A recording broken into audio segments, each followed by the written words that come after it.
Hey there, it's David from B2B. Thank you so much for checking out this video.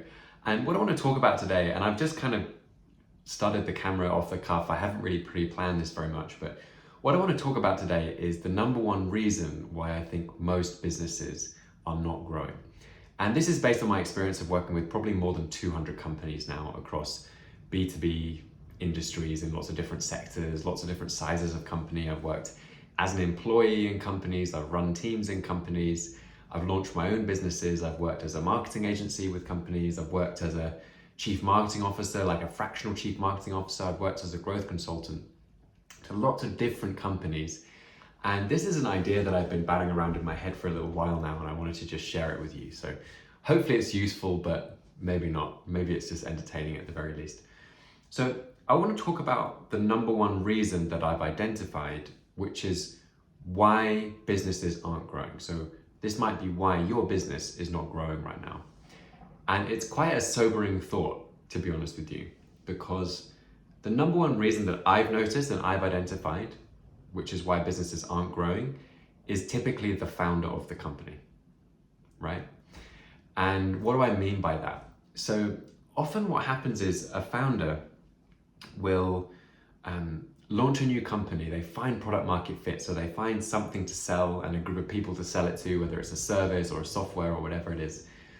And then what they really struggle with is that initial stage and going on to the next stage where they have to evolve and develop as a leader. And the reason I know this is that I'm speaking to myself as well.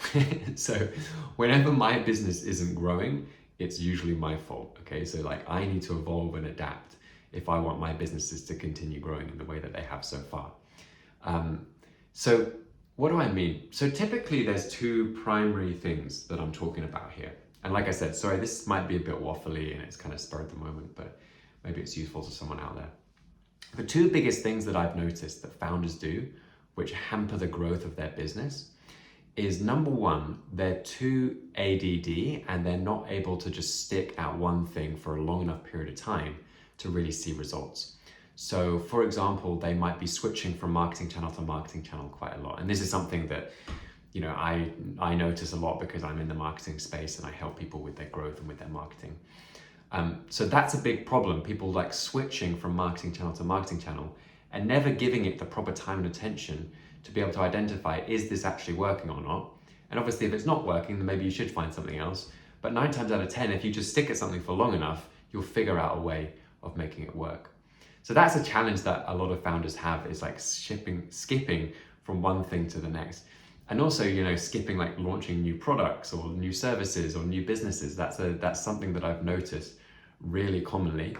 And that's a trap that I fell into. So I'm still running it today, but I was running a marketing agency and SEO agency. We were doing really well. And I identified an opportunity to launch something which I call a growth partner, which is the business that we really focus our attention, our energies on today, called B2B. And the difference is that it's not just marketing, it's about growth, and there's a lot more into growth than that. So I identified this opportunity in the marketplace, and I kind of put all of my time and attention into B2B, which was this new product and this new offering because it was exciting. And I think that the agency suffered a little bit because of that. And I think we're in a much stronger place now. We've got a very good leadership team. I've got a general manager who kind of runs the day-to-day of the company. So it's much more established than it was previously. But it's a lesson that I've had to learn, and something that I've had to identify in myself, is not just being focused on that one thing and sticking at it for long enough to actually really see the growth that you want to see. And the other thing is just around leadership. So when you're going from sort of like 0 to 1 with a business, you have to be very involved in everything all the time, and you need to know all the details and everything that's going on. And typically it's kind of just you, it's like an extension of you. Whereas when you're trying to go to the next level, what I've noticed from the businesses that I've watched and studied is that actually the founder's role becomes much more about leading other people, and you need to be able to bring the right people into your vision and then set them up to win. And then you actually need to leave them alone. And this is something I've noticed, is that founders just get way too involved in the nitty-gritty of all of the different departments. And it means they're not doing their role properly as a leader and as a visionary and as a founder. And it also means that the people within your team are getting frustrated because you're treading on their toes and you're kind of, frustrating them and not letting them just get on with the work. And like I said, the reason that I know this is something that I do. So this is something that I've noticed in myself that I really need to work on if I want to take things to the next level. So maybe I should put this out there as like a commitment, okay? So I'm committing to those two things. I want to move more slowly. I want to make less changes and just stick with what's already working and work on improving it and improving it and improving it. And then the other thing I want to do is make sure that I'm empowering my team, especially my leadership team, and I'm actually setting them up with the vision that they need, setting them up with everything that they need to be successful. And once I've done that, I'm going to leave them to it and I'm going to let them actually run the department in the way that they want to run the department.